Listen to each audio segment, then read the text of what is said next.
Bien, el tema de ahora es cuando las trompetas suenan. Y ese es un tema complicado. Y hay tantos puntos de vista sobre las trompetas que no creo que sea bueno ser dogmático sobre esto y decir esto es exactamente lo que es. Veamos a los varios temas y veamos cómo encajan, porque tenemos mucho que aprender. Y estoy seguro que hay muchas cosas en el libro de Apocalipsis que se van a aclarar a medida de que se revelen los eventos de la historia. Ahora, a mucha gente le gusta poner las trompetas en el futuro y hay escuelas de pensamiento enteras sobre esto, pero ellos tienen un problema con la estructura del libro de Apocalipsis. Y veremos que es probablemente mejor guardar las trompetas en línea con la estructura de quiasmo, esa estructura que fue establecida en el Apocalipsis para que no nos perdamos. Así que, ¿qué son estas trompetas y qué significan? Primero, antes de entrar en el tema de las trompetas, hay algunos asuntos interesantes que encontramos en Apocalipsis en los capítulos 7 hasta el capítulo 9 y que forman una unidad. Por eso yo no quiero solamente hablar de las trompetas, quiero hablar del asunto de la unidad por completo. Entonces, hay una numeración de las personas de la tierra en esos temas. En Apocalipsis capítulo 7 y en Apocalipsis capítulo 9 hay el concepto del detener y soltar los vientos y están relacionados a 4 ángeles. En ambas secciones se numera a las personas. En Apocalipsis capítulo 7 el pueblo de Dios es numerado. Y en Apocalipsis capítulo 9, la contraparte demoníaca es numerada, otro pueblo. Entonces hay una numeración, los que están con Dios y los que están en contra de Dios. En ambos capítulos se escuchan las palabras oí el número, ekusaton arithmon, oí el número. Entonces, él escuchó el número del pueblo de Dios, él escuchó el número de aquellos que están con el otro lado. Y por supuesto, conocen esa declaración. Ha sido pesado y hallado falto. Es lo que encontramos en el Antiguo Testamento. Entonces sería bueno ser numerado y no hallado falto. Y la manera de lograr eso es de aferrarse al Salvador. Veamos entonces a la numeración del pueblo de Dios en contraste con el pueblo del diablo. ¿Saben qué es interesante? Dios siempre nos da lo positivo antes de lo negativo. Antes de que viéramos, por ejemplo, como el mensajero del Evangelio sería destruido en los 7 sellos, Dios nos dio un cuadro de su trono, del trono, con un poder impresionante. Así que aquí de la misma manera, Él nos da la numeración del pueblo de Dios. Y como dije, este capítulo está entre paréntesis, está puesto allí entre paréntesis para decirnos algo acerca del pueblo de Dios antes de que Él nos diga algo sobre las cosas peores que van a suceder. ¿Quién podrá estar firme? Esta es la pregunta. La respuesta es que solo los que tienen el sello podrán estar firmes. Queremos saber qué significa esto. La numeración del pueblo de Dios sucede justo antes del fin del tiempo de gracia, antes de la apertura del séptimo sello. En otras palabras, este es un asunto que sucede justo antes de la venida de Cristo, donde habrá una numeración final del número de Dios. Obviamente Dios va a esperar hasta que el número completo se haya juntado, porque Él dijo a los que simbólicamente estaban hablando bajo el altar, que ellos tendrían que esperar hasta que se complete el número, ¿no es correcto? Así que de eso se trata el asunto. Y luego llegamos a Apocalipsis capítulo 8, después del capítulo 7, y dice, cuando abrió el séptimo sello, se hizo silencio en el cielo como por media hora. Entonces, este capítulo nos habla sobre el evento del sello para el pueblo de Dios en el fin, el sellamiento. Así que leámoslo. Apocalipsis capítulo 7, 1. Después de esto vi a 4 ángeles en pie sobre los 4 ángulos de la tierra que detenían los 4 vientos de la tierra para que no soplase viento alguno sobre la tierra, ni sobre el mar, ni sobre ningún árbol. Ahora, el mar, las aguas en la Biblia son el símbolo de las naciones. La tierra es el planeta en sí mismo. El árbol en la Biblia es el símbolo del individuo. Nabucodonosor fue un árbol cortado. Vi a los malvados florecer como árboles verdes, etc. Entonces, ese es el símbolo de los individuos. Y estos 4 ángeles celestiales que están deteniendo los vientos de conflicto para que el pueblo de Dios sea sellado. Entonces, la destrucción, la conflagración final en la tierra, el caos que vendrá, tenido por Dios, sin tomar en cuenta cuán grave se ve la situación, Dios sigue permaneciendo en control. Eso es lo que dice. Hay 4 ángeles que detienen los 4 vientos hasta que el número completo de Dios haya ingresado. Vi también a otro ángel que subía de donde sale el sol y tenía el sello del Dios vivo y clamó a gran voz a los 4 ángeles a quienes se les había dado el poder de hacer daño a la tierra y el mar, diciendo, no hagáis daño a la tierra, ni al mar, ni a los árboles, hasta que hayamos sellado en sus frentes a los siervos de nuestro Dios. En sus frentes. ¿Qué hay aquí en la frente? El centro de tu inteligencia. Es el lugar donde está la capacidad que tú tienes de decidir, tu estado consciente. Esto es lo que está en tu frente. Es lo que hace la diferencia entre nosotros y cualquier otra criatura en este planeta, cualquier animal. Es el centro cognitivo, el gran centro cognitivo para poder hacer decisiones en el ser humano. Y aquí es donde se hace una decisión por o en contra de algo. Y como hemos visto anteriormente, ser sellado es establecerse en la verdad de manera que no puede ser movido. Pero Dios también sella a estos individuos. Y oí el número. Ahí oímos el número de los que fueron sellados. Y estos son el pueblo de Dios. El número de los sellados, 144,000 de todas las tribus de los hijos de Israel. Apocalipsis 7, 2 hasta 4. Algunas personas piensan que este número es un número literal y dicen que hay literalmente 144,000 que están sellados. Pero recuerden que él oyó el número. ¿Qué significa estar o ser sellado? Bueno, en 2 de Timoteo 2:19 dice, pero el fundamento de Dios está firme teniendo este sello, conoce el Señor a los que son suyos. Entonces, Él los ha sellados. Y apártense de iniquidad todo aquel que invoca el nombre de Cristo.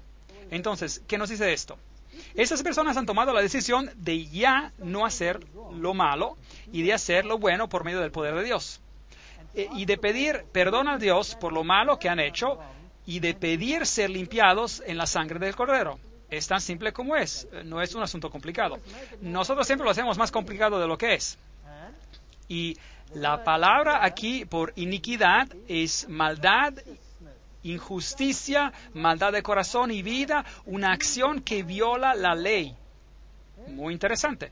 Entonces, si nos apartamos de la iniquidad, nos convertimos en cumplidores de la ley. Si amamos a Dios, guardamos sus mandamientos. Airaos, pero no pequéis. No se ponga el sol sobre vuestro enojo, ni deis lugar al diablo. El que hurtaba, no hurte más, sino trabaje, haciendo con sus manos lo que es bueno para que tenga que compartir con el que padece necesidad. Ninguna palabra corrompida salga de vuestra boca, sino la que sea buena para la necesaria edificación, a fin de dar gracia a los oyentes. No es un asunto muy complicado. Significa empezar a hacer lo que es correcto y renunciar a lo malo. Y no contristéis al Espíritu Santo de Dios, con el cual fuisteis sellados para el día de la redención. Entonces, los que están sellados tienen que empezar a hacer lo correcto. Tienen que hacerlo. Si eran ladrones, tienen que dejar de robar. Si tienen una habla pesada, tienen que corregir el asunto. Deben empezar a hacer lo que es correcto en el poder del Señor. Quítese de vosotros toda amargura, enojo, ira, gritería y maldicencia y toda malicia. Antes, sed benignos unos con otros, misericordiosos, perdonándose unos a otros, como Dios también os perdonó a vosotros en Cristo. Efesios 4, 26 a 32. No es un asunto complicado. Que regresemos, que volvamos en armonía con la ley de Dios. Eso es lo que significa. Aférrense al testimonio. Sella la ley entre mis discípulos. A la ley y al testimonio. Si no hablan de acuerdo a esto, es porque no les ha amanecido. No podemos decir, soy un hijo de Dios, pero puedo vivir como vivía antes. No. A la ley y al testimonio. El hacer tu voluntad, Dios mío, me ha agradado. Tu ley está en medio de mi corazón. Salmos 48. Por lo cual, este es el pacto que haré con la casa de Israel después de aquellos días, dice el Señor. Pondré mis leyes en la mente de ellos. ¿Dónde está eso? Está en la frente. Y sobre su corazón las escribiré, para que puedan actuar con armonía con la ley. Y seré a ellos por Dios, y ellos me serán a mí por pueblo. Hebreos 8:10. Siempre hacemos estos asuntos muy complicados, y no lo son. Haz lo correcto, y deja las consecuencias a Dios.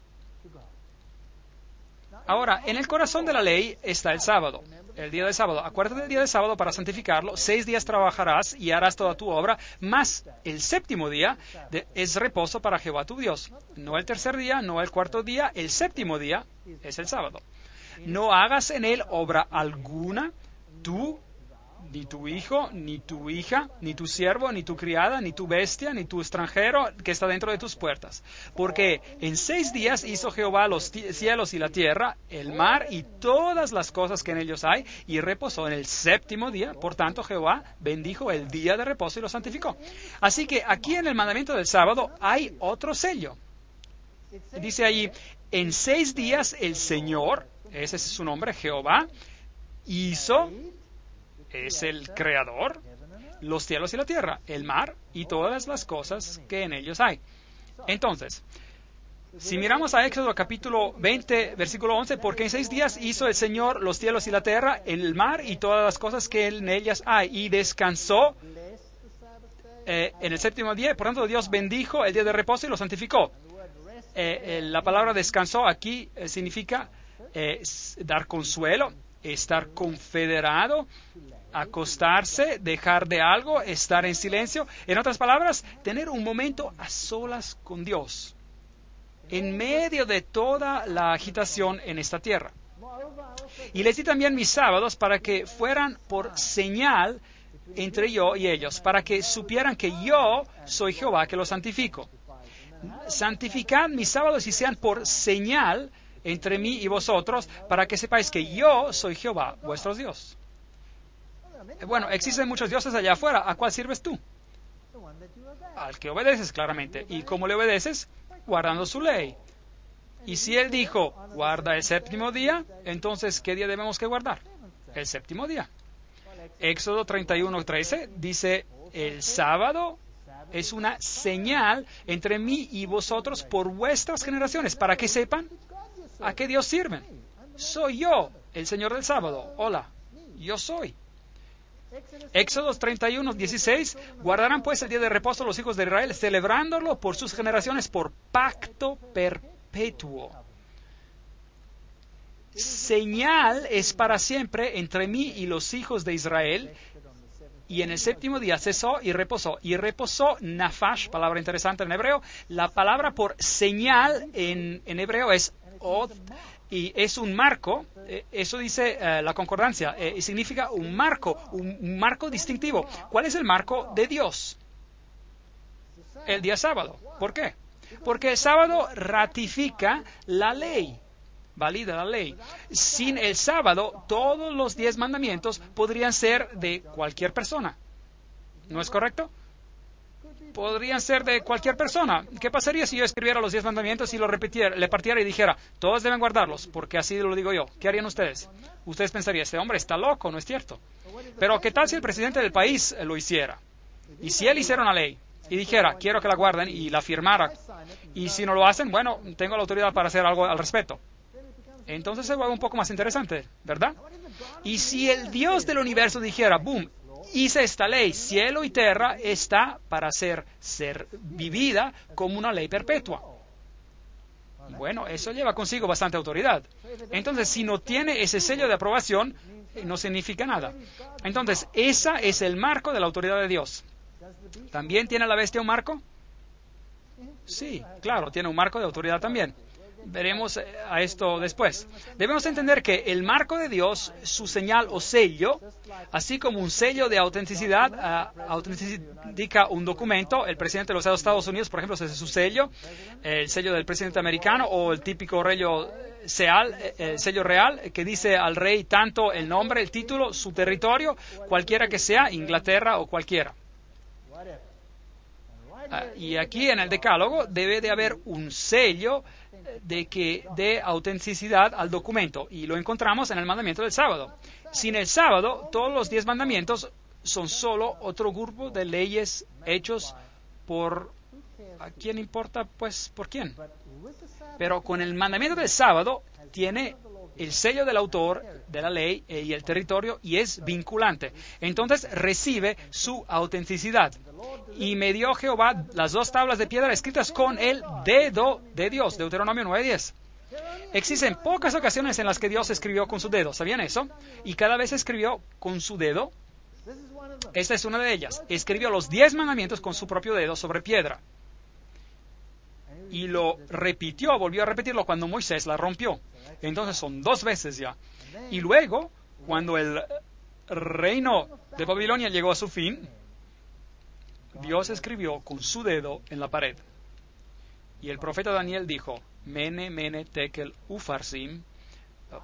Eso es lo que significa. Tu reino ha sido nombrado, contado y dado a los medos y a los persas. Hay otra ocasión en la que Dios escribió acá, cuando hubo un juicio final que sirve de símbolo para su venida final. Y hubo otra ocasión en la que Dios escribió sobre la arena.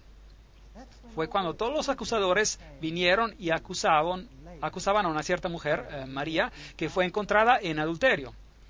Y Jesús se agachó y escribió con su dedo en la arena. Me pregunto qué habrá escrito, porque cuando lo leyeron, todos se fueron y no tuvieron nada más que decir. Aquel que esté libre de pecado, sea quien tira la primera piedra. Tal vez vieron cosas escritas que no les gustó leer. ¿Es posible? Sería interesante saberlo. Entonces el sello de Dios está en el corazón de la ley. Acuérdate del sábado para santificarlo. 6 días trabajarás y harás toda tu obra, pero el 7º día es de reposo para Jehová tu Dios. Porque en 6 días hizo Jehová, el Señor, hizo el Creador, los cielos y la tierra. Ahí lo tienen. El Señor, el Creador de los cielos y de la tierra, dando autenticidad a todo su documento. Aquí tiene su nombre, su título y su territorio. Y les di también mis sábados para que fueran por señal entre yo y ellos, para que supieran que yo soy el Jehová. ¿Cómo debemos guardarlo?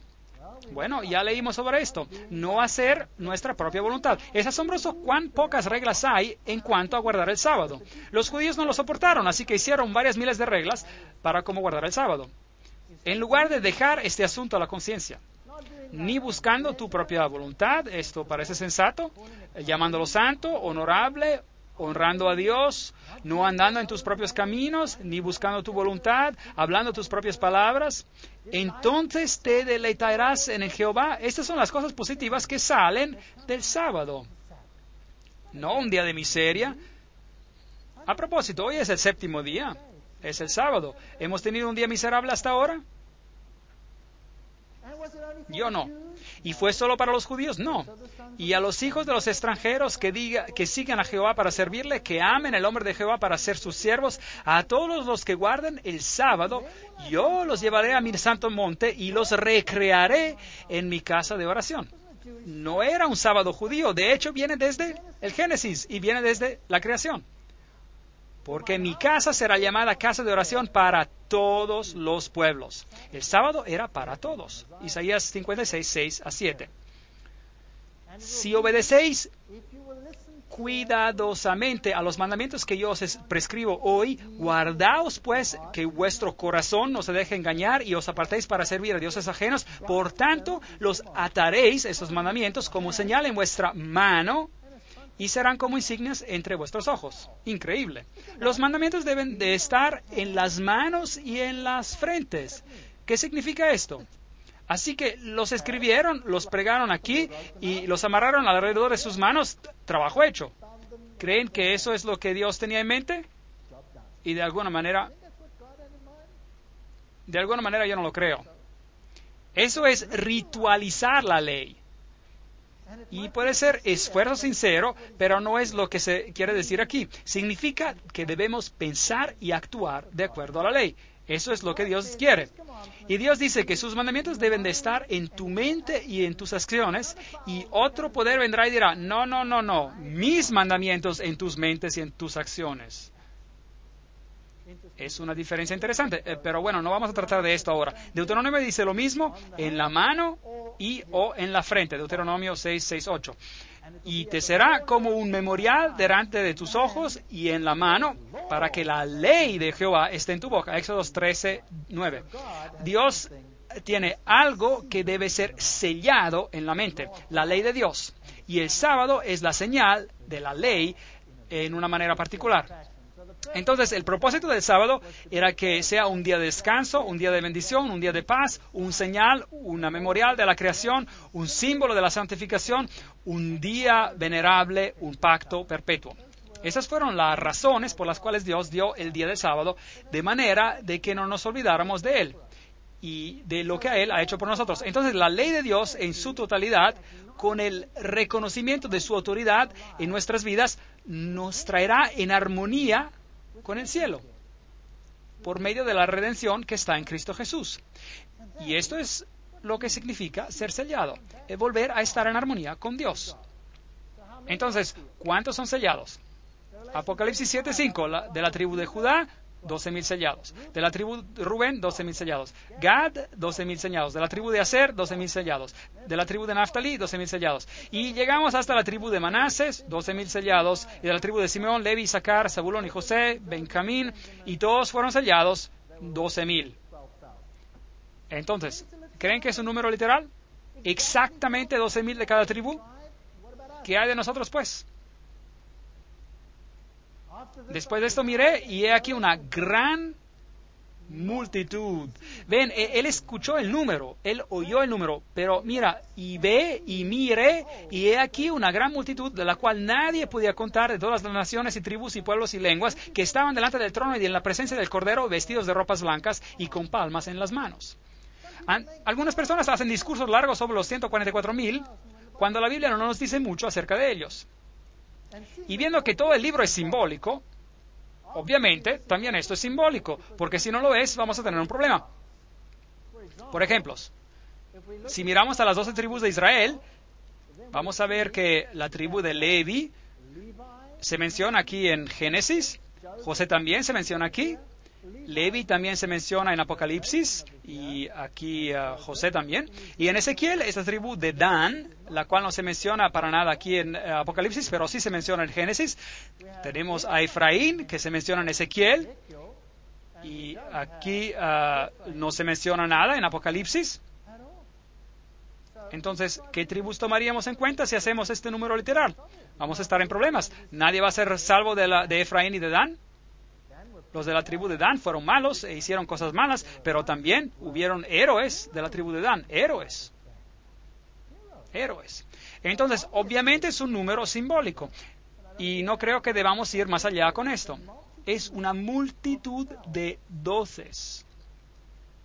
Pues no es judío el que lo es exteriormente y la circuncisión la que se hace exteriormente en la carne, sino que es judío el que lo es en lo interior. Y la circuncisión es la del corazón, en espíritu, no en letra, la alabanza del cual no viene de los hombres, sino de Dios. Romanos 2, 28, 29. ¿Serán salvos solamente los judíos de las tribus literales? ¿Qué pasará con los gentiles que se han convertido por medio del anuncio del Evangelio? No podemos hacer de los 144,000 un número literal. Y en cualquier caso, ¿quién es judío? ¿Quién es un cristiano? Es el que lo es en el interior. Galatas 3:29 dice, y si vosotros sois de Cristo, ciertamente linaje de Abraham sois y herederos según la promesa. Entonces, ¿en qué nos convierte? Me da la oportunidad a mí de pertenecer al linaje de Abraham. Linaje de Abraham y heredero según la promesa, si acepto a Cristo. Bueno, yo no era un judío, era un pagano. Pero en Cristo puedo ser del linaje de Abraham, porque Cristo es del linaje de Abraham. Y si yo estoy en Él, entonces soy redimido. Ahora, la pregunta de judío o cristiano ya no es relevante. Si tienes a Cristo, eres del linaje de Abraham. No importa cuáles fueron las circunstancias de tu nacimiento. Porque en Cristo Jesús ni la circuncisión vale nada, ni la incircuncisión, sino una nueva creación. Y a todos los que anden conforme a esta regla, paz y misericordia sea a ellos y al Israel de Dios. Gálatas 6, 15, 16. Entonces, ¿cómo llego a ser parte del Israel de Dios? El pueblo de Dios a lo largo de todos los siglos. Yo acepto al Cordero de Dios. El judío no se salvaba por guardar la ley.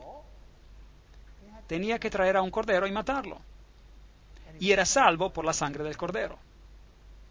Tal vez rechazaron al cordero años después, pero ese era el método por el cual era que él se expiaba. Y clamaba a gran voz diciendo, la salvación pertenece a nuestro Dios que está sentado en el trono y al Cordero. Y todos los ángeles estaban en pie alrededor del trono y de los ancianos y de los 4 seres vivientes y se prostraron sobre sus rostros delante del trono y adoraron a Dios diciendo, amén, la bendición y la gloria y la sabiduría, la acción de gracias y la honra y el poder y la fortaleza sean a nuestro Dios por los siglos de los siglos. Amén. ¿Quién gana? Jesús gana.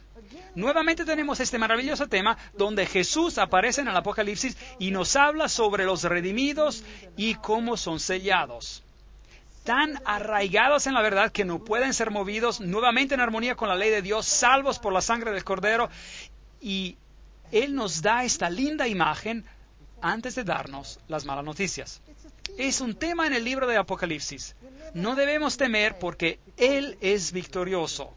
Él es el Rey de Reyes. Entonces uno de los ancianos habló diciéndome, estos que están vestidos de ropas blancas, ¿quiénes son? ¿Y de dónde han venido? Y yo le dije, Señor, tú lo sabes. Y él me dijo, estos son los que han salido de la gran tribulación y han lavado sus ropas y les han emblanquecido en la sangre del Cordero. Por esto están delante del trono de Dios y le sirven día y noche en su templo, y Él que está sentado sobre su trono extenderá su tabernáculo sobre ellos. Esa es la conclusión del asunto. Una gran historia sobre la victoria de Jesucristo antes de que lleguen las malas noticias. Ya no tendrá hambre, no tendrá ni sed, y el sol no caerá más sobre ellos, ni calor alguno, porque el Cordero que está en medio del trono los pastoreará y los guiará a fuentes de aguas de vida, y Dios enjugará toda lágrima de los ojos de ellos. ¿No es esto grandioso? Aquí está la promesa antes de las malas noticias. Y luego viene Apocalipsis 8. Cuando abrió el 7º sello, se hizo silencio en el cielo como por media hora. Ya tratamos con este texto antes. Esto es cuando Cristo regresa a la tierra. Y vi a los 7 ángeles que estaban en pie delante de Dios y se les dieron 7 trompetas. Ahora vienen las 7 trompetas. Y la gente dice, bueno, esto debe de ser después del tiempo de gracia. No, no, no, no. Todo lo que teníamos era un capítulo que dice, escuchen amigos, escuchen, ese es el resultado. El pueblo de Dios será redimido por el Cordero y no habrá más lágrimas. Y ese es su número y es así como se va a ver. Es como va a ser. Esa es la victoria del Cordero. Ahora déjenme darles las malas noticias. Esto es lo que va a pasar en la historia.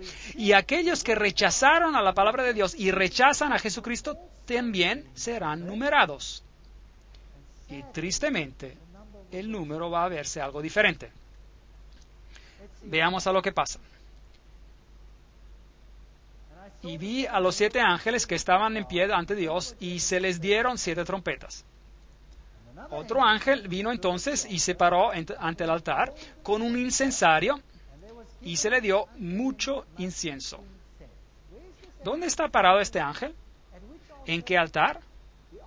El altar del incienso. ¿El altar del incienso estaba en el primer aposento o estaba en el segundo aposento del templo? Estaba en el primer aposento. Así que no puede ser esto, no puede ocurrir esto después del cierre del tiempo de la gracia. Jesús aún está ministrando en el primer aposento. Todavía tiene que entrar al segundo aposento y cuando eso acabe, llega el fin. Y luego será demasiado tarde. Así que aquí nos encontramos, ¿en qué parte del quiasmo, de la estructura de Apocalipsis nos encontramos? En la primera parte. Jesús todavía está en el lugar santo. Y muchas personas quieren tomar estas profecías y ponerlas, arrojarlas al futuro y en el brazo escatológico de los eventos finales ilustrados en el libro de Apocalipsis y violan haciendo esto la estructura del quiasmo. No podemos violar la estructura del quiasmo. No podemos sacar algo de su posición y ponerlo donde nos da la gana. Tenemos que obedecer a las reglas. Por eso es que está escrito de esta manera, para que no se pueda hacer eso. Así que se le dio mucho incienso. Aquí está el altar del incienso para añadirlo a las oraciones de todos los santos sobre el altar de oro que estaba delante del trono. Ese es el pequeño altar del cual estamos hablando. Y de la mano del ángel subió a la presencia de Dios el humo del incienso con las oraciones de los santos. Hay gente orando. Todavía hay aquí algunas necesidades. Esto no puede ser después del tiempo de gracia, justo antes del tiempo del fin. No, no. Es un proceso continuo, se está hablando acá, por lo que sugiere que sigamos el mismo proceso que los otros. Es un modelo en las profecías de la Biblia. El libro de Daniel hace lo mismo. Daniel capítulo 2 va a lo largo de la historia de la humanidad y Daniel capítulo 7 recapitula otra vez el mismo tema, pero en otro formato. Y Daniel 8 toma otra vez el mismo tema y lo recapitula de otra forma. Y así usted tiene diferentes vistas, cuadros que llevan a la luz. Lo mismo con el libro de Apocalipsis. Vemos a las 7 iglesias, esta es la posición de la iglesia. Vemos a los 7 sellos, esta es la posición del anuncio del evangelio. Y ahora vemos a las trompetas que hablan de los juicios. Porque hay una numeración y somos hallados faltos o hallados justos. Aquí es un asunto de juicio. ¿Y quién es el juez? Jesús. Él decide quién lo logra y quién no. Y no ignora las oraciones de los santos. Es por medio de su mediación que ellos son aceptables a los ojos de Dios. Así que el mérito de Jesucristo, los méritos de Jesucristo es el tema acá en juego. El humo del incienso que sube con las oraciones de los santos, sube a la presencia de Dios de la mano del ángel. El incienso es el símbolo del mérito, de los méritos de Jesucristo añadidos a los santos, haciéndolos aceptables los santos a los ojos de Dios. Una imagen maravillosa. Todo está tan lleno de significado en el libro de Apocalipsis. Podríamos hablar por horas solo sobre estos símbolos acerca del altar del incienso. Y el ángel tomó el incensario y lo llenó de fuego del altar y lo arrojó a la tierra y se va, boom, y allí baja y hubo truenos y voces y relámpagos y un terremoto. Apocalipsis 8:5. Bueno, los juicios llegan a la tierra. Y después de los juicios finales, así como Jesús murió en la cruz y dijo, consumado es, y todo se cumplió, también aquí todo se cumple y la numeración también se cumple. Y usted estará o con las ovejas o con los cabritos, dependiendo de su decisión. Entonces, ¿qué son estas trompetas en Apocalipsis? Hay 7 trompetas y cada una anuncia algo que pasa aquí en la tierra. Apocalipsis 8:6. Y los 7 ángeles que tenían las 7 trompetas se dispusieron a tocarlas. Veamos lo que pasa. Déjeme recapitular. El brazo histórico tenía las 7 iglesias, los 7 sellos, y como todavía estamos tratando con el tiempo simbolizado por el altar del incienso, estamos viendo el tiempo antes de que Jesús entre en el lugar santísimo. Entonces estamos tratando con el brazo histórico del Apocalipsis.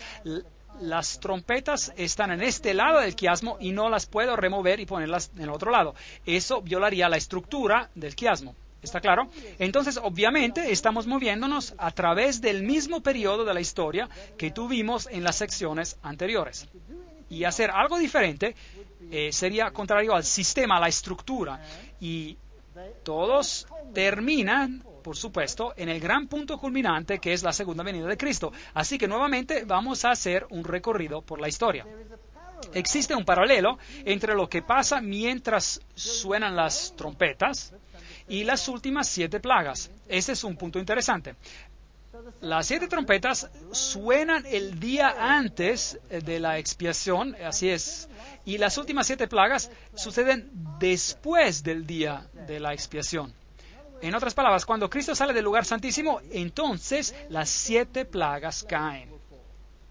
Entonces, si vemos aquí a las trompetas, vamos a encontrar que afectan lo siguiente: la tierra, capítulo 8, 7.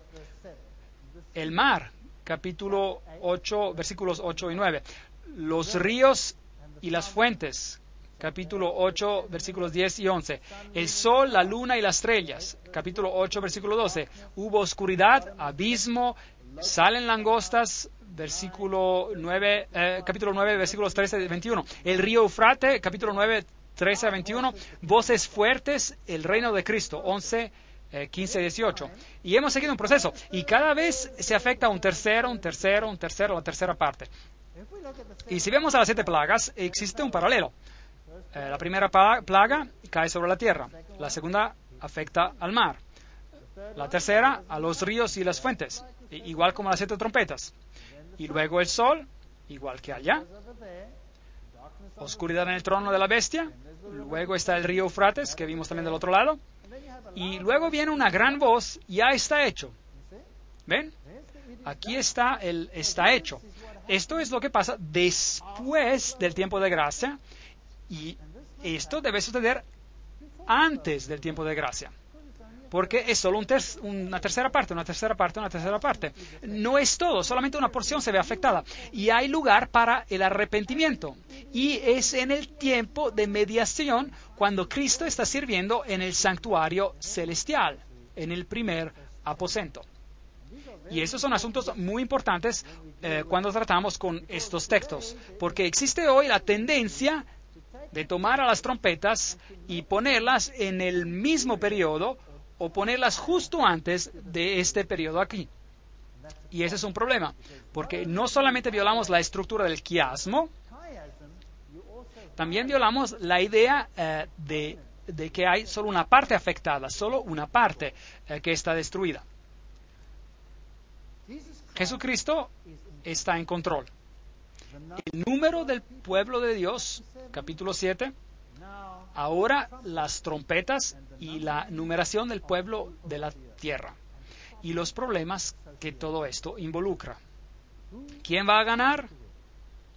¿Jesús o el otro poder? Ya sabemos la respuesta. Por tanto, podemos relajarnos mientras hablemos de las trompetas. Que el Señor nos haga conscientes del hecho de que Jesús está en control. Cuando vemos el tema de las trompetas se pone complicado porque no tenemos maneras precisas para interpretar todo esto. Pero veamos los asuntos, es un estudio muy interesante.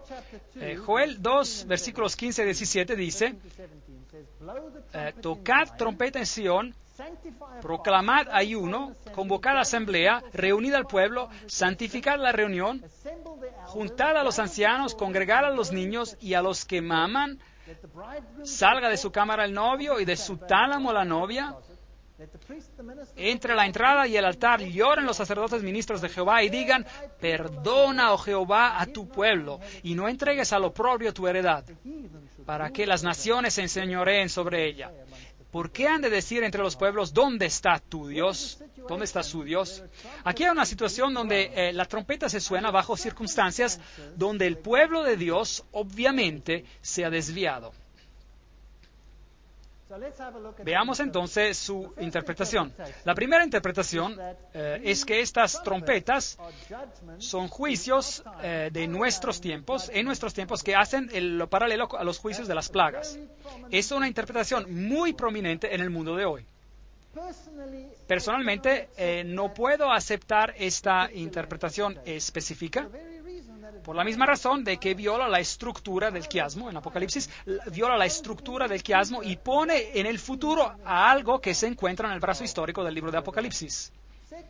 Segundo, viola el principio de que Jesús aquí no está, está saliendo del lugar santísimo, pero Él está obviamente oficiando en el lugar santo. Mucho antes de que las últimas plagas caigan. Entonces existen dos principios por los cuales yo no puedo aceptar esta interpretación. Sí, hay puntos de contacto, puntos similares en que las plagas, en su descripción acerca de las mismas cosas que pasan en las trompetas, pero las trompetas afectan de manera parcial y las plagas son finales y completas. Entonces, los juicios de las trompetas son obviamente juicios a lo largo del tiempo. Los juicios, la segunda manera de mirarlos, retrasan el periodo de la historia cristiana cubierta en las 7 iglesias y los 7 sellos. Eso tiene sentido, por lo menos para mí. Y algunos comienzan, bueno, ahora nace la pregunta de ¿dónde empiezan estos juicios entonces? ¿Y quién está siendo juzgado? Bueno, algunos empiezan con el juicio contra Jerusalén, porque Jerusalén fueron los primeros que rechazaron a Jesucristo y lo clavaron a la cruz. Y hubo un juicio al final de esa época, y Dios les dio un espacio de tiempo hasta el año 70 después de Cristo, y luego Jerusalén fue destruida, ¿sí o no? Ese es un juicio de Dios. Y se utiliza Mateo capítulo 24 como patrón, que me parece a mí una cosa lógica también. Otros prefieren empezar no con Jerusalén, pero con los juicios contra Roma, porque Roma es el poder que en realidad crucificó a Jesús en la cruz. Entonces, aquí tienen dos puntos de vista opuestos. Pero en realidad no es tan importante si uno o el otro es perfectamente correcto. El punto es que estamos tratando con juicios a lo largo de la historia. Personalmente, prefiero empezar con Jerusalén, porque ese es también el patrón utilizado por Mateo 24. Pero no voy a hacer un problema si alguien decide no creer en esto o cree en el otro punto. Está bien. Veamos a la primera trompeta. El primer ángel tocó la trompeta y hubo granizo y fuego mezclados con sangre que fueron lanzados sobre la tierra. Aquí hay un juicio, porque paralela también el granizo al fin del tiempo, pero de manera parcial, porque la tercera parte de los árboles, los individuos fueron quemados y toda la hierba verde se quemó. Así que aquí hay una destrucción de personas que se pierden. Esto es serio. ¿Por qué se pierden? Bueno, la caída de Jerusalén en el 70 después de Cristo es una posibilidad, y yo las he puesto aquí en diferentes colores. La segunda posibilidad es que este sea el juicio a Roma, y a los que están en favor de esta opinión dicen que empezó con los visigodos que invadieron a Roma bajo el mando de Alarico en el año 396 hasta el 428 después de Cristo, y él saqueó a Roma en el año 410 después de Cristo, y el emperador romano Teodosio murió en el año 395 después de Cristo. Así que aquí tenemos un cuadro del inicio de la caída del Imperio Romano, cuando varias naciones invadieron el imperio. Bueno, este es un juicio que aconteció claramente sobre este poder que se elevó a sí mismo aún por encima del príncipe de paz. Pero por el otro lado, la caída de Jerusalén es un juicio muy poderoso. Después de un periodo muy largo de gracia, que dice, han rechazado al Mesías y estas son las consecuencias. Dios quita su protección, permite que soplen los vientos y esto es lo que pasa. El segundo ángel tocó la trompeta y como una gran montaña ardiendo en fuego fue precipitada en el mar. Y la tercera parte del mar se convirtió en sangre. Y murió la tercera parte de los seres vivientes que estaban en el mar, y la tercera parte de las naves fue destruida. Nuevamente, ¿qué representa esto? ¿Qué representa esta trompeta de juicio? Nuevamente vemos las varias interpretaciones. Montañas que representan una gran montaña quemándose en fuego. Bueno, una montaña representa una nación en la Biblia. Pueden buscarlo en Isaías 2, versículos 2 y 3, 11, 9, 13, 4, 41, 15, Daniel 2, 35, 44, 45, Ezequiel, Zacarías. Todos estos tienen esta figura de una montaña. Veamos el texto en Jeremías, que también utiliza esta ilustración. Ciertamente yo, dice Jehová, estoy contra ti, monte destructor, hablando de Babilonia, que destruiste a toda la tierra. Extenderé mi mano contra ti y te haré rodar de las peñas y te reduciré a un monte quemado. Aquí vemos Jeremías 51, 25. Aquí vemos el símbolo de la montaña que está siendo destruida. Y así que el segundo ángel tocó como si fuera una gran montaña en llamas, fue lanzada al mar. Entonces una nación, en otras palabras, fue desparramada entre las naciones y eso es lo que significaba. Y una tercera parte del mar se convirtió en sangre. El mar significa agua, las aguas que viste significan personas y multitudes y naciones y reyes. Entonces, esparcimiento de sangre entre las naciones. Y la tercera parte de los seres vivientes que estaban en el mar y la tercera parte de las naves fue destruida. Naves en la Biblia significa economía. Las naves de Kittim son símbolos de economía. Veamos a las dos posibles interpretaciones.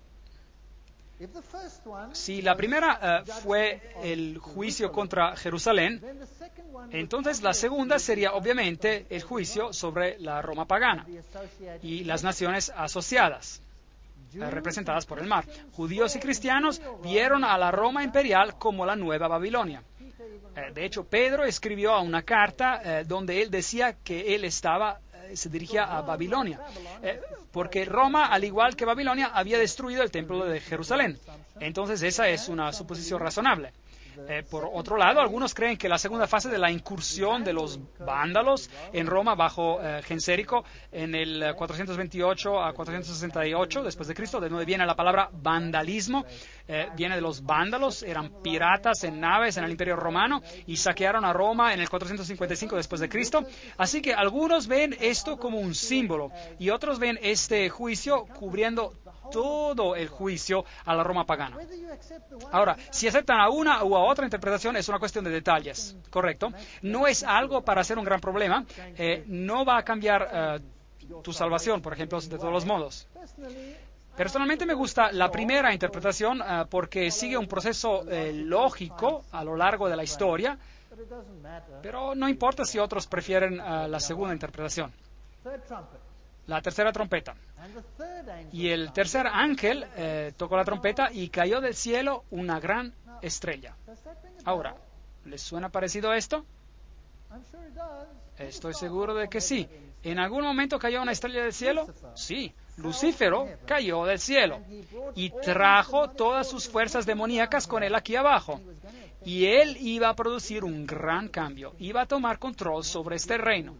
Él quiere ser el gobernador. Así que él trajo falsas enseñanzas junto a él, ardiendo como si fuera una antorcha, y cayó sobre la tercera parte de los ríos y sobre las fuentes de las aguas.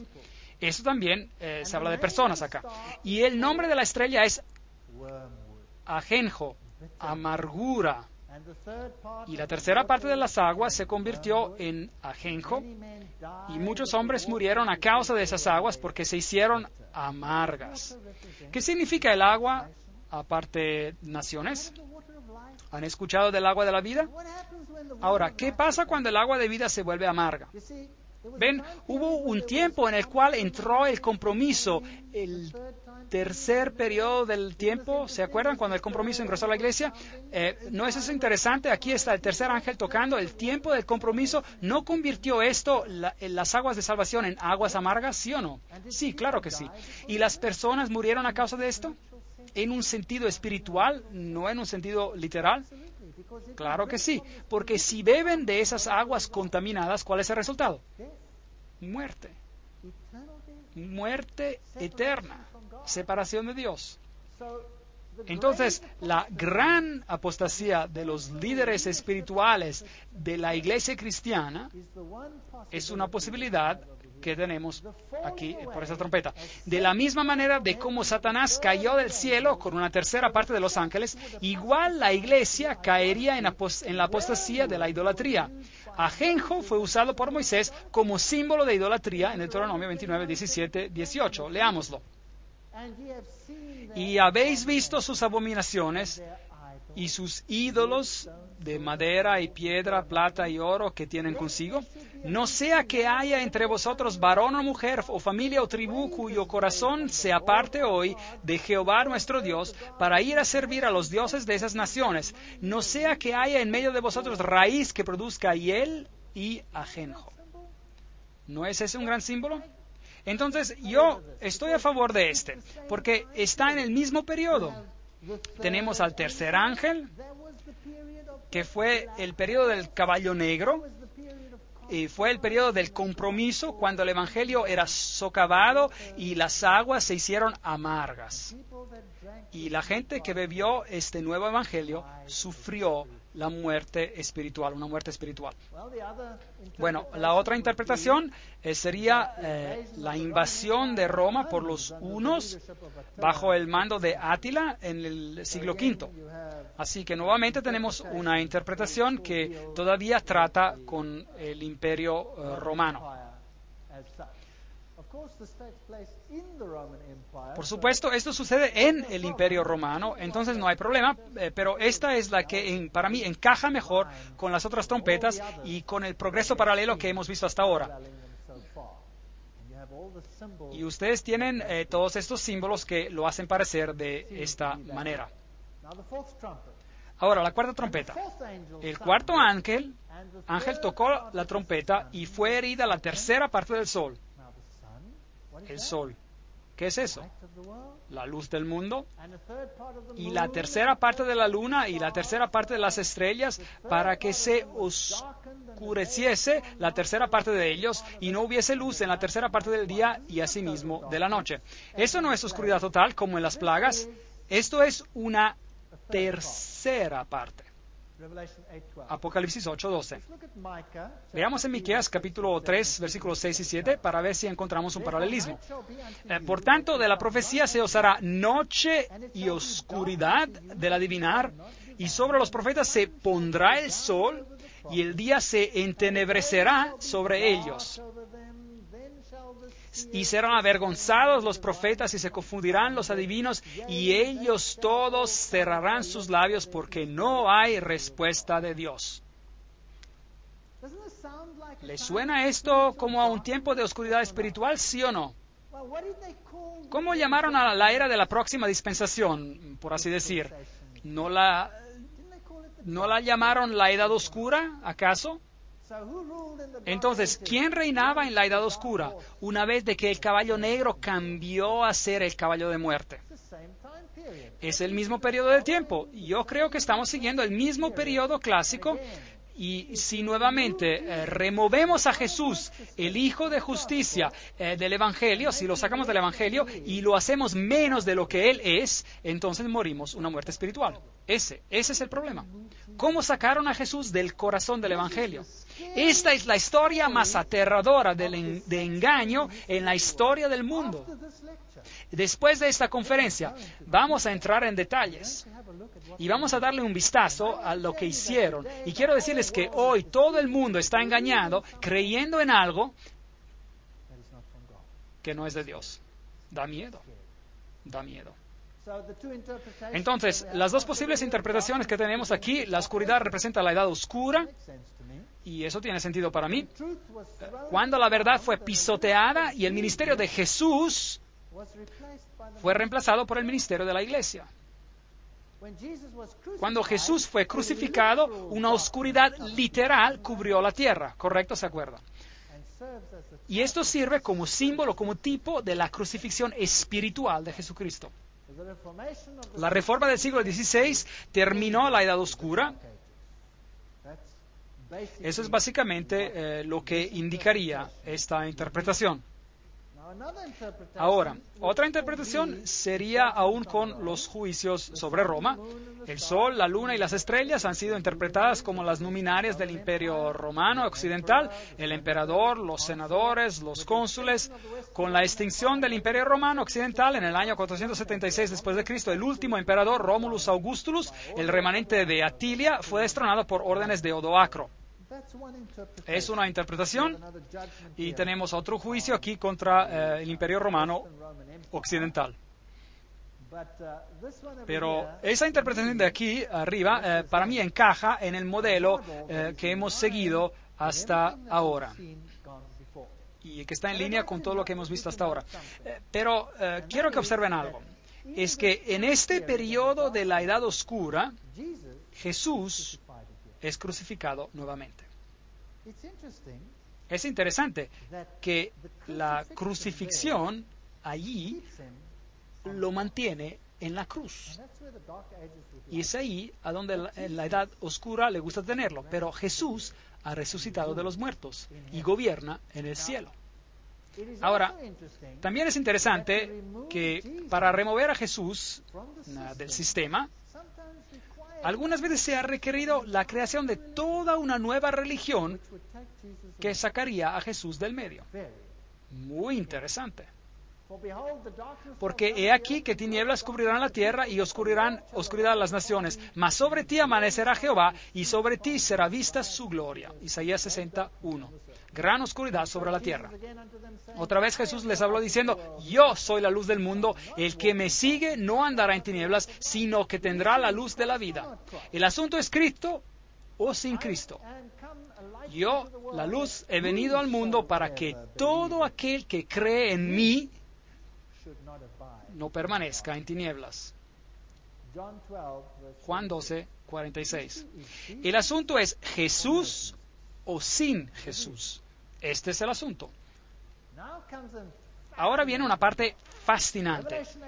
Apocalipsis 8:13. Y miré y oí a un ángel volar por el medio del cielo, diciendo en gran voz, ¡ay, ay, ay! 3 ayes de los que moran en la tierra a causa de los otros toques de trompeta que están para sonar los 3 ángeles. Ahora viene un gran ay. Ahora el ay, un ay es algo que cae sobre la humanidad y tiene consecuencias desastrosas. Algunas personas quieren aplicar estos ayes al pueblo de Dios. Pero por otro lado, los ayes se podrían aplicar a los que están perdidos. ¿Y con quiénes estamos tratando en las trompetas? ¿Sobre el pueblo de Dios que está siendo numerado o bajo los otros que están siendo numerados?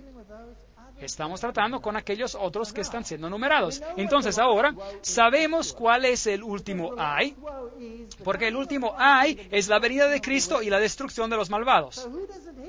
Entonces, ¿sobre quiénes cae el último ay? ¿Sobre los malvados? Sobre los malvados. No sobre el pueblo de Dios, sobre los malvados. ¿Y por qué no los otros dos también? Estos son juicios para aquellos que han sido engañados o han permitido ser engañados porque han rechazado la luz, o sobre los que directamente han rechazado a Dios.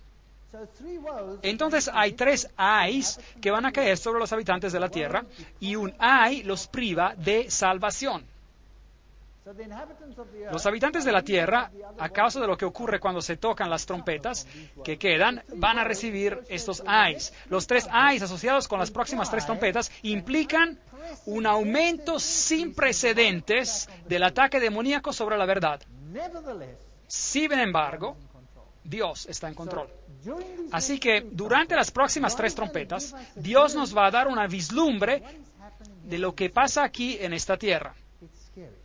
Da miedo.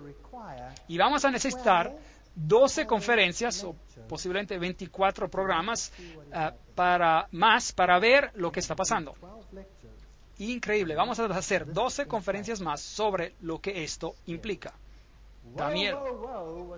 Ay, ay, ay, fue pronunciado sobre una iglesia que caminó según las chispas de su propia luz, quien no derivaba su luz y poder de la gran luz central, el sol de justicia, y no difundió la luz y la gloria sobre aquellos que estaban en la oscuridad. Y absorbiendo y difundiendo la luz, ellos hubieran hecho que su luz brillara más. El que recibe la luz, pero no la da, como Dios quiere que lo haga, se volverá en un recipiente de oscuridad.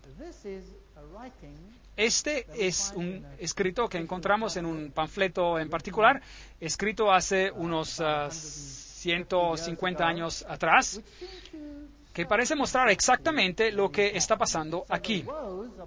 Estos ayes son pronunciados sobre una iglesia que anda en las chispas de su propia luz. Eso tiene sentido para mí. Eso tiene mucho sentido para mí. Este ay es pronunciado sobre la gente apóstata en este planeta. Y los va a afectar porque ellos están manteniendo la verdad del Evangelio lejos de los que podrían ser salvos. Veamos a las 2 posibilidades.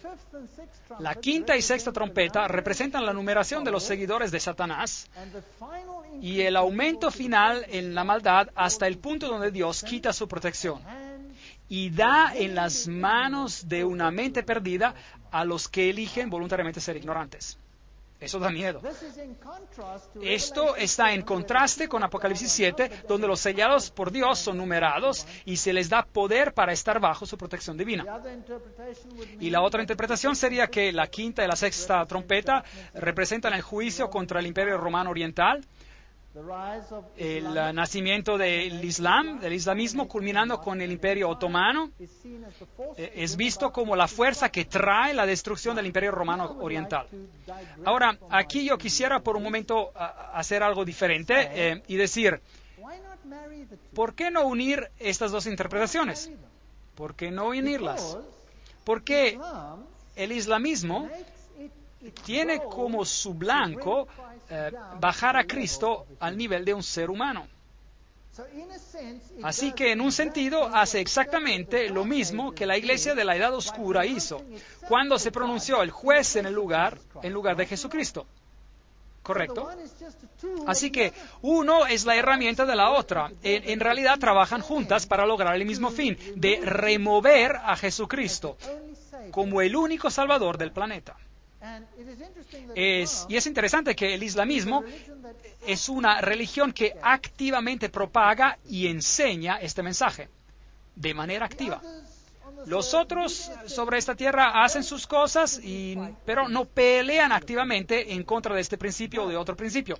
Pero la iglesia de la Edad Oscura dijo, yo soy la vía por la cual tú recibes salvación, pasan por medio de mí o no lo logran. De hecho, ellos dijeron que Dios tiene que aceptar el juicio de sus sacerdotes y absolver o no absolver a una persona. Y este poder dice, Jesús deviene menos de lo que tú eres. Así, ¿por qué no las unimos? No unimos estas 2 interpretaciones. ¿Qué poderes desplazaron el cristianismo basado sobre la Biblia y qué filosofías aparecieron en la Edad Oscura para destronar a Cristo y privar a la humanidad de la salvación por medio de Él? ¿No es esta una buena pregunta? ¿Que hubieran ayes sobre la tierra?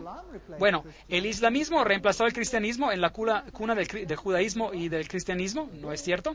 Eso es lo que hicieron. La edad del racionalismo y humanismo contemporáneo, con su eslogan, ninguna deidad nos salvará, debemos salvarnos nosotros mismos. Eso viene del Manifiesto Humanista, capítulo 2, edición P. Kurtz, en Buffalo, New York, 1973. Este es su manifiesto. Entonces, ninguna deidad nos va a salvar, debemos salvarnos nosotros mismos. Racionalismo, humanismo contemporáneo, la Biblia es un libro de alegorías, no se preocupen.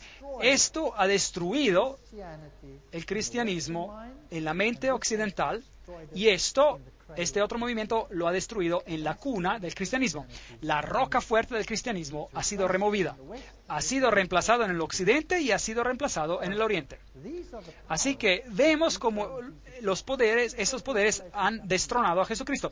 Vayamos ahora al capítulo 9 de Apocalipsis. Y el quinto ángel tocó la trompeta y vi a una estrella que cayó del cielo a la tierra. Nuevamente tenemos a la estrella cayendo del cielo y se le dio la llave del pozo del abismo. Ese es el infierno. Así que cualquier doctrina que vendrá ahora vendrá directo del abismo del infierno. Y abrió el pozo del abismo y subió humo del pozo. Eso está en contraste total al humo del santuario, como humo de un gran horno, y se oscureció el sol y el aire por el humo del pozo. Entonces, la luz es removida de la tierra como resultado de la actividad del quinto ángel. Wow. No es la actividad del quinto ángel, sino la maldición que viene a causa de lo que están haciendo los poderes de la oscuridad, claramente. Y del humo salieron langostas sobre la tierra y se les dio poder como tienen poder los escorpiones de la tierra. El aspecto de las langostas era semejante a caballos. Hemos tenido caballos antes, se referían al Evangelio. Como el sonido de carruajes en la cima de la montaña, naciones saltan como el sonido de las llamas de fuego que devora el establo, como guerreros en fila, y te devolveré los años que comió la langosta. Es lo que dice Joel 2, capítulo 2. Así que tenemos el simbolismo de lo que está pasando en el Israel literal, lo que ocurrió allá, y apliquémoslo al espiritual. Apocalipsis 9:4. Y se les mandó de que no dañasen a la hierba de la tierra, ni a cosa verde alguna, ni a ningún árbol. No es una destrucción total, sino solamente a los hombres que no tuviesen el sello de Dios en sus frentes. Entonces el juicio es para aquellos que están siendo numerados. Y les fue dado no que los matasen, sino que los atormentasen. Y hay un periodo allí, 5 meses, y su tormento era como el tormento de escorpión. Jesús dice que nos da poder para para pisotear a los escorpiones cuando hiere al hombre. Y en aquellos días los hombres buscarán la muerte, pero no la hallarán, pero la muerte huirá de ellos. Entonces, hay una descripción de las langostas. Se comparan a caballos. Tuvimos a caballos antes. Son representantes del anuncio del Evangelio. Preparados para la guerra, en las cabezas tenían como coronas de oro. Sus caras eran como caras humanas. Tenían cabellos como cabello de mujer. Sus dientes eran como de leones. Tenían corazas como corazas de hierro. El ruido de sus alas era como el estruendo de muchos carros de caballo corriendo a la batalla. Aquí hay una situación de guerra. Eso es más o menos como se veían colas de escorpión, corazas de hierro, dientes, cosas terribles, en fin, bueno, la impresión de un artista. Y tenían colas como de escorpiones y también aguijones en sus colas y tenían poder para dañar a los hombres durante 5 meses. Apocalipsis 9:10. Bueno, ¿qué significa esto? Bueno, algunos ven en este simbolismo lo que hizo el Islam. Y en el otro lo puedes ver también en todo el sentido de lo que este mensaje sin Cristo haría al mundo. Ahora, veamos quién está al mando de todo esto. Y tienen por rey sobre ellos el ángel del abismo, cuyo nombre en hebreo es Abadón. Cosas fascinantes. Y en griego, Apolión. El primer ay pasó, y aquí vienen aún 2 ayes después de esto. Bueno, vemos algunos nombres interesantes acá, y luego de esto, un ay hacia la raza humana. Bueno, preguntámonos esta pregunta. ¿Qué filosofías salieron después de la Edad Media que minaron directamente la fe en la Biblia y en Cristo Jesús como el único nombre bajo el cielo en que podamos ser salvos. ¿No es esta una buena pregunta para hacerse? ¿Qué organizaciones, cuerpos organizados, es la siguiente pregunta que tengo, directamente propagan la eliminación de Jesucristo como el único nombre por el que podemos ser salvos? Esas son las dos preguntas que quisiera responder. Bueno, racionalismo, alta crítica, humanismo, espiritualismo. ¿Estaría de acuerdo en que estos son los poderes que removieron a Jesús? ¿Y qué cuerpos organizados son los que directamente propagan y anulan el nombre de Jesucristo como el único nombre en que podemos ser salvos? ¿Los masones? Les voy a dar un texto tras otro texto para mostrarle que lo hacen. Y las organizaciones secretas, todas están a favor de la unidad total e igualdad de todos los fundadores religiosos. El comunismo se opone directamente a las doctrinas de Jesucristo. El ateísmo formal es lo que el comunismo es. Y tenemos el Consejo Mundial de las Iglesias. ¿Posible? ¿En realidad hacen eso? ¿Lo hacen? Temo que sí, porque el Consejo Mundial de Iglesias propaga la unidad de todas las religiones bajo un mismo techo. Y eso significa que Jesús debe ser menos de lo que es para que este compromiso se alcance, ¿sí o no? Eso es solo un hecho. No me lo estoy inventando. Esto es lo que está pasando.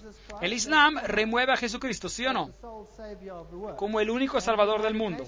Y las Naciones Unidas tienen una organización llamada la Organización de las Religiones Unidas, cuya meta es poder hacer de que todas las religiones acepten su igualdad.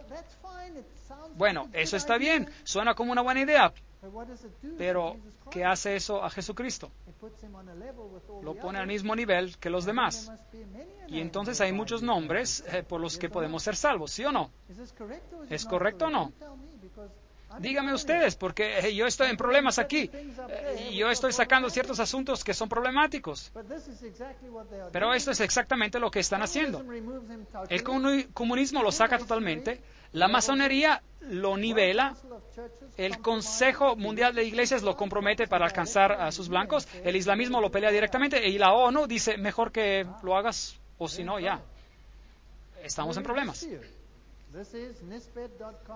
Déjenme leerles esto. Este es nisbet.com, masonería del Internet. Leámoslo. En el grado 17 del rito escocés, la palabra sagrada comunicada al candidato es Abaddon. En la Biblia satánica por Anton LaVey, en la página 145-146, Abaddon y Apolión son uno de los nombres infernales en el satanismo. El rito masón escocés ilustrado por J. Blanchard, volumen 1, página 453, dice: toca la frente de Tyler cuando él responde poniendo su mano en tu frente. Contraseña, Jubulum, palabra sagrada, Abaddon. ¿No leímos recién que este era un ángel malvado? ¿Sí o no? La masonería dice que este es el ángel sobre nosotros. Ellos tenían a su ángel sobre ellos. Abaddon, Satanás. Si miran a la interpretación islámica, esta es el área cubierta por la langosta del desierto, y esta es el área cubierta por el islamismo en sus comienzos, y hoy cubre eso y más. Muy interesante. Esta era el área del cristianismo primitivo. Esta era el área del cristianismo primitivo. ¿Sabían ustedes?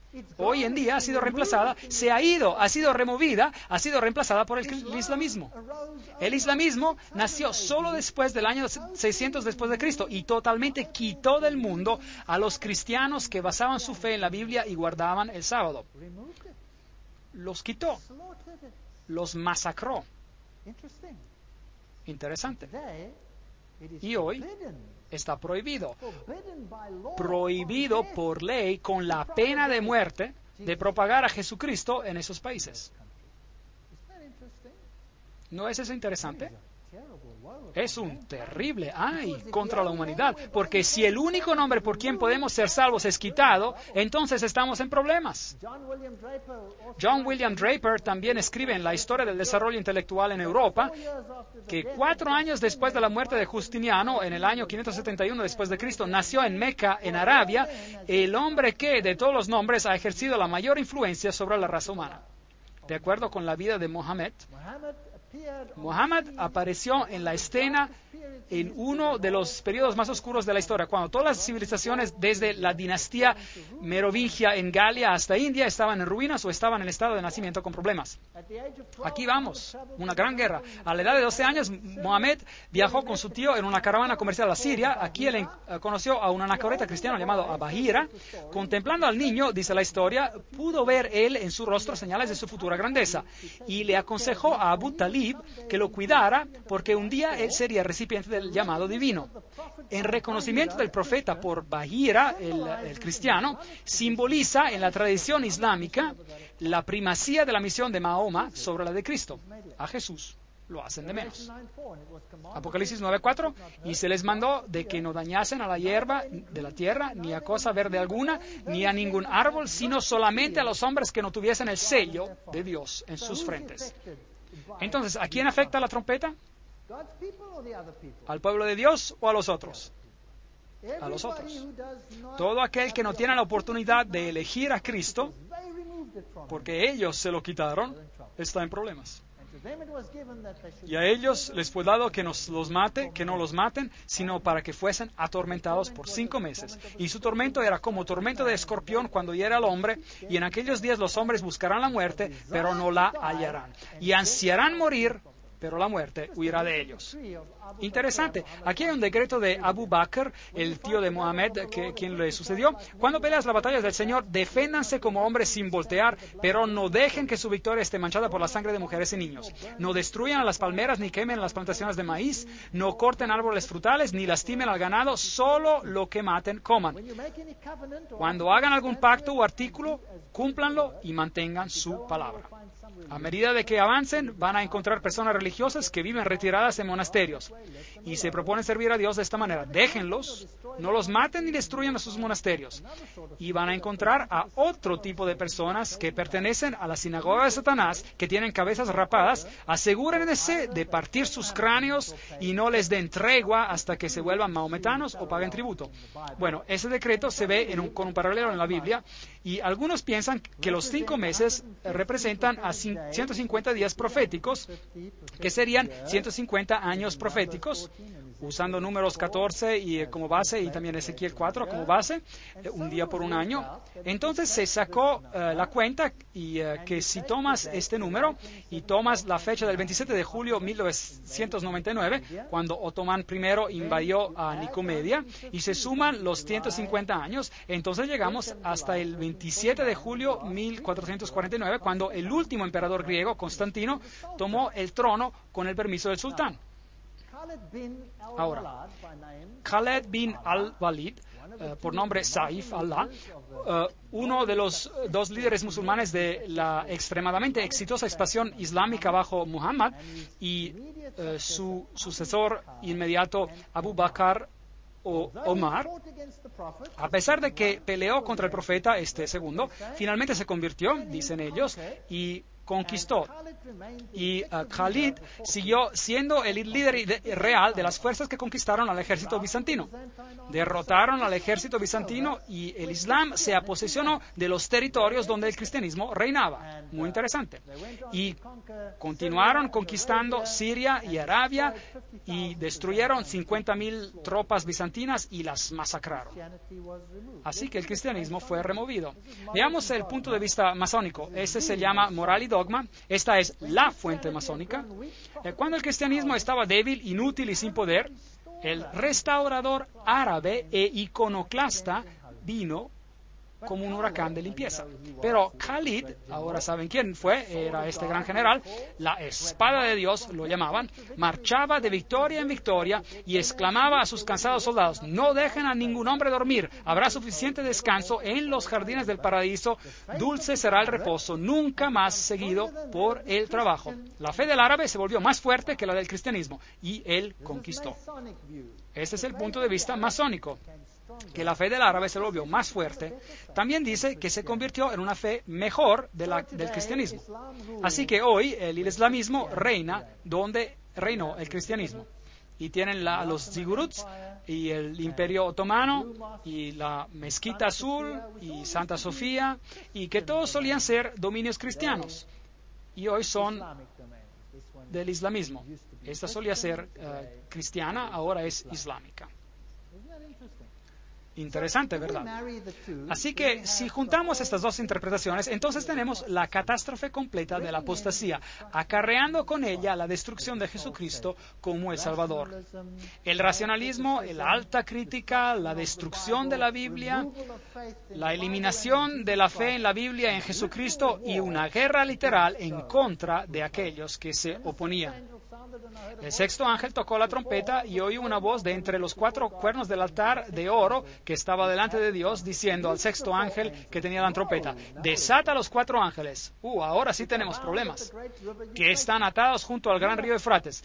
Así que aquí están 4 otros ángeles. Teníamos a 4 ángeles de Dios deteniendo a los 4 vientos, y ahora tenemos a 4 ángeles que están atados al río Eufrates. Eso es Babilonia. Así que estos son los homólogos demoníacos a los homólogos angelicales. Y fueron desatados los 4 ángeles que estaban preparados para la hora, día, mes y año, a fin de matar a la tercera parte de los hombres. Y el número de los ejércitos de los jinetes era 200 millones. Oí el número. ¿Ustedes lo escucharon? Otra vez. Aquí tienen la numeración de este poder. Es un número enorme, como las arenas de los mares. Algunos ven este periodo de tiempo como profético: la hora, el día, el mes y el año. Y otros dicen que no, que es simplemente una declaración definitiva de tiempo. Ahora, en este mismo año, en este mismo día, en este mismo mes, en este mismo segundo, es así cuando va a pasar. Así que si usted se decide por una u otra interpretación, no es probablemente tan importante, y probablemente ambos pueden ser ciertos. Algunos ven este periodo como un tiempo profético, a otros como un tiempo designado a las fuerzas demoníacas de Babilonia, en contraste a los ángeles de Dios que detienen los 4 vientos, que ocurrirán en los últimos eventos del conflicto entre Cristo y Satanás. Entonces, el primer ay fue esta destrucción de Jesús como el único Salvador. Y luego vi a caballos en visión y aquellos que los cabalgaban teniendo corazas de fuego y zafiro y azufre. Y ve toda esta visión de humo y cómo salían y hacían sus cosas. Y un hombre llamado Josias Litch tomó la interpretación literal de este periodo de tiempo y la calculó. Y cuando tomó la hora, el día, el mes y el año, y llega hasta los 391 años de tiempo y 15 días. Y calculó el tiempo sobre el Imperio Otomano y predijo el día exacto cuando el Imperio Romano caería. Y en realidad pasó exactamente así. Y aquí está un punto de vista: el poder islámico oficialmente llega a su fin, y Josias Litch publicó esta fecha 2 años antes de que este evento ocurriera. Los 4 sultanes son vistos como algunos como sultanes literales, los 4 ángeles, y aún tienen nombres: Alepo, Iconium, Damasco y Bagdad. Ellos ven el uniforme de los jinetes turcos y la descripción siendo azul y amarillo, y ven al Islam en todo esto y al Imperio Otomano. Ahora, si ustedes lo ven de esa manera o si lo ven de la otra, en los términos de la oscuridad global, por ejemplo, hace verdaderamente una diferencia. Otras interpretaciones que existen son la propagación del Imperio Árabe Islámico, Muhammad 602, la fundación de Bagdad, Dar el Salam 762, marcando el fin del imperio, 150 años, la caída de Constantinopla, llegamos al año 1844. Hay muchas interpretaciones. Mantengámoslo simple. Las trompetas anuncian a la apostasía sobre la tierra, que enumera a aquellos que están perdidos. Y la eliminación de Jesucristo como el anuncio de salvación es el problema más grande. El resto de los hombres que no fueron muertos con estas plagas, aún así no se arrepintieron de las obras de sus manos, que no deberían adorar a demonios, ese es el punto, y a las imágenes de oro, de plata, de bronce, de piedra, de maderas, las cuales no pueden ver, ni oír, ni andar, y tampoco se arrepintieron de sus homicidios, ni de sus hechicerías, ni de su fornicación, ni de sus hurtos. Así que la descripción del segundo ay en Apocalipsis viene en Apocalipsis 11. Y el sonido de la séptima trompeta introduce el último ay, para los impenitentes a medida de que el reino de Dios llega a su fin. No podemos saltar y hablar de Apocalipsis 10 y 11 en una sola noche, los volvería locos. Entonces lo que vamos a hacer es que vamos a mirar al segundo ay en la próxima conferencia. Y verán que el engaño más terrible de todos los tiempos está en el siguiente ay. Y luego viene la destrucción. Nosotros estamos viviendo en los momentos finales antes del tercer ay. Ahora, ¿cuál es ese engaño final que vendrá? Si el segundo ay ya removió a Jesús como el último Salvador, entonces, ¿qué pasará antes de que Él venga en las nubes y todo ojo lo verá? Y los que lo perforaron y toda familia de la tierra se lamentará por su causa. Así sea. Amén. Esta es la pregunta que debemos responder. Hemos visto a Apolión, hemos visto a Abadón, hemos visto algunas declaraciones donde organizaciones alegan de que este poder los está gobernando. Hemos visto las posibilidades del islamismo, hemos visto el racionalismo y el humanismo popular y todas estas cosas entrando y removiendo la doctrina de Jesucristo y trayendo oscuridad y el ay a las personas. Ahora, cuando lleguemos a Apocalipsis capítulo 11, vamos a ver cuál es el engaño final y cómo Satanás establece su reino final para atacar a la palabra de Dios, cosas que dan miedo.